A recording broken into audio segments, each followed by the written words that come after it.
आपका जोश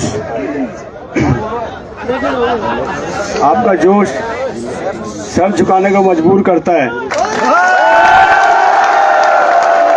लेकिन साथ साथ एक दुख भी होता है कि राजस्थान का भविष्य जहां आज इनको लोगों की सेवा में होना चाहिए था, आज ये अपने हक की मांग रखे। ये बड़ा दुखद है हम लोगों के लिए।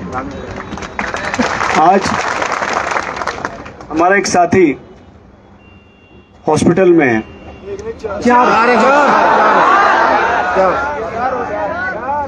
चार साथी हॉस्पिटल में हैं और एक साथी पे दबाव बनाया जा रहा है कि मुकदमे दे देंगे। अरे तुम 1000 मुकदमे करो, हम 5000 वकील कोर्ट में खड़ा करेंगे। हमारे मुकदमे से डरने वाले नहीं है, ये हमारे हक की लड़ाई है। हम डिस्पोजेबल ग्लास नहीं है कि डेली रात को हमारे अंदर पिया और सुबह फेंक दिया। ये CHA है, अपनी हक की लड़ाई के लिए अगर यहाँ बैठ सकता है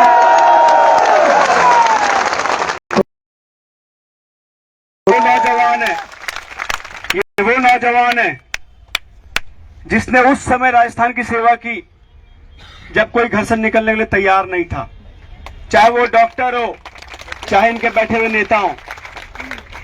डॉक्टर घरों में घुस गए थे, बहुत सारे डॉक्टर अपनी जान की परवाह करके घरों में घुस गए थे। उस समय जब सरकारों को कोई सेवा करने वाला नहीं मिल रहा था, तो यही नौजवान घर से निकल के आए। उन्होंने कहा हम आपकी सेवा करेंगे, हम सरकार का काम करें, राजस्थान का नाम डूबने नहीं देंगे। और आज इस कड़कती हुई धूप में इनको सड़क पे बैठना पड़ रहा है। गहलोत साहब, अभी तो आम आदमी पार्टी ने राजस्थान में सिर्फ शुरुआत की है। अगर आपने इनकी बात नहीं सुनी तो बहुत जल्द आपकी कुर्सी हिलेगी। जो आपका ध्यान आपके सिर्फ बेटे पे है, आपको राजस्थान के बेटों पे ध्यान देना पड़ेगा। मैं आपको कहना चाहता हूं, आज राजस्थान में हालांकि ये राजनीतिक मंच नहीं है, पर मैं सिर्फ आपकी बात करना चाहूंगा। आज जहां मिनिमम वेज पे हमको काम देना चाहिए, जब हम अपनी जान की परवाह नहीं करके जब ऊंट पे बैठ के इंजेक्शन लगा रहे थे, तपती गर्मी में घूम रहे थे, सेकेंड वेव में जब जाने जा रही थी, हमने मिनिमम से भी कम वेज में हमको रखा और कम वेज में रखते हुए और अभी तक हमारी सैलरी रिलीज नहीं की। इससे बड़ी शर्म की बात क्या होगी गहलोत साहब के लिए। मैं मांग करता हूं गहलोत साहब से कि पार्टी हितों से उठकर सोचिए। आपके बेटे ने तो 6 करोड़ 80 लाख रुपए मांगे थे, हम तो सिर्फ मिनिमम वेज मांग रहे हैं। मिनिमम वेज तो दे दो हमको। हुआ था कि नहीं हुआ था? हुआ कि नहीं हुआ? कितने लोगों ने खबर पड़ी? FIR हुई है कि नहीं हुई है नासिक में? किसके खिलाफ हुई है? किसके खिलाफ? किसके खिलाफ? तो समय आ गया है ऐसे लोगों को जगाने का।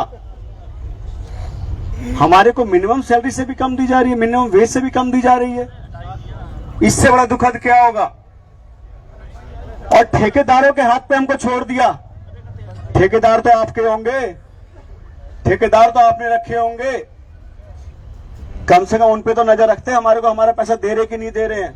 अब मैंने एक बात सुनी जो सुन के अच्छा लगा कि जैसे ही हमने कहा कि हम CHA से की आंदोलन में शामिल होने जा रहे हैं, तो कल ही मुख्यमंत्री साहब ने 104 करोड़ रुपए पास भी कर दिया आपको पैसे देने के लिए कि हम 6 महीने की सैलरी रिलीज करेंगे। तो ये डर अच्छा है, पर ये डर हमारा नहीं है।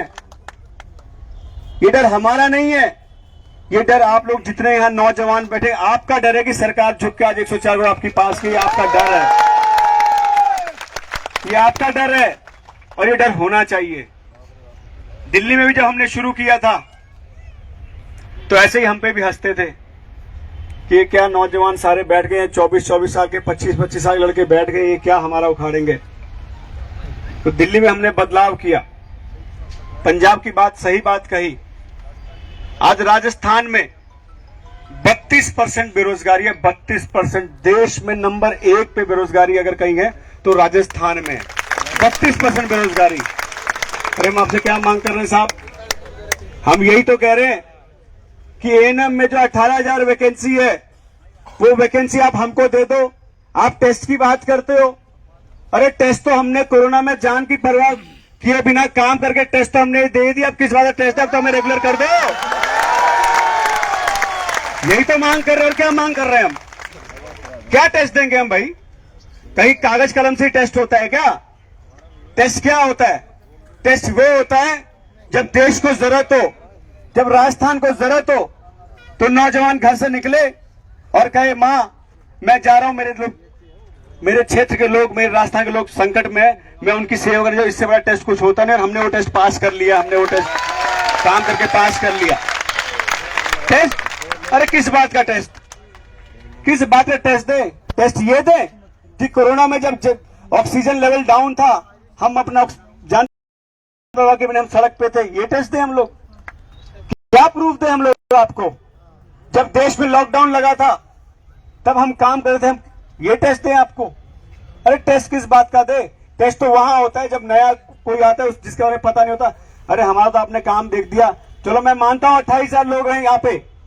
अरे आप कम से 28,000 में से 18,000 ले लो जिन्होंने अच्छा काम किया, उसको तो ले लो। चलो जिसने नहीं किया उसको आप छोड़ दो, लेकिन कुछ तो होंगे जिन्होंने अच्छा किया होगा, कम से उनको तो ले लो। लेकिन ये सरकार लेगी नहीं, क्योंकि इनकी आपकी परवाह नहीं है। 18,000 वैकेंसी है, कम से कम उसको तो भर दे। सबको तो बाद में लड़ाई ले, बोले 18,000 तो दे दे। 20,000 डॉक्टर की वैकेंसी है, वो तो ले ले। और नहीं इनको काम करना आता। आज भी मैं पढ़ रहा था, कहीं इनका एक लेख आया था, हरियाणा के मंत्री कह रहे थे 4 राज्य जहां अपने मुख्यमंत्री चुनने में व्यस्त था, वहां हमारी पार्टी की सरकार बनते हमने हमारे जो चुनावी वादे थे उस पर काम करना शुरू कर दिया। सबसे पहले 35,000 नौकरियां हमने दी, 25,000 लोगों को परमानेंट करने की बात की। तो काम करना हम जानते हैं। हम आपको आज यही कहना चाहते हैं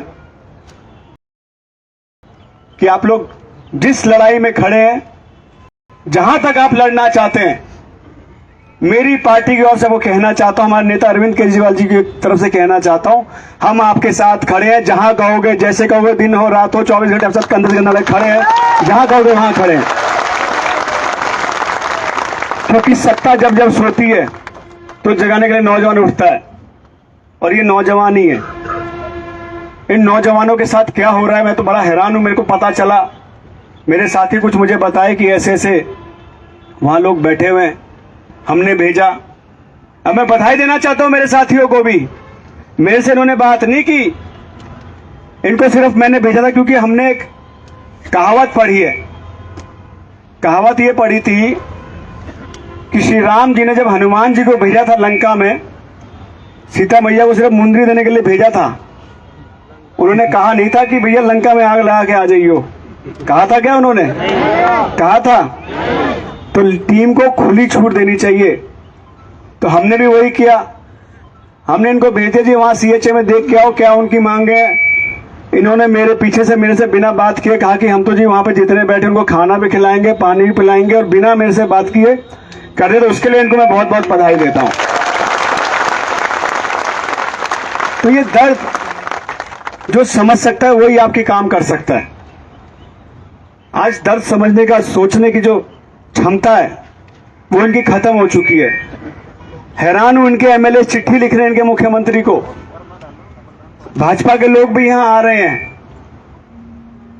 आज 74 साल की सत्ता में बाबा कुछ नहीं सोचा, तो मुझे लगता है आगे कुछ सोचने की इनकी क्षमता आपके लिए है। क्योंकि इनकी क्षमता आपके लिए सोचने के लिए नहीं है, इनकी क्षमता अपनी कुर्सी कैसे मिले ये सोचने की क्षमता इनके अंदर बची हुई है।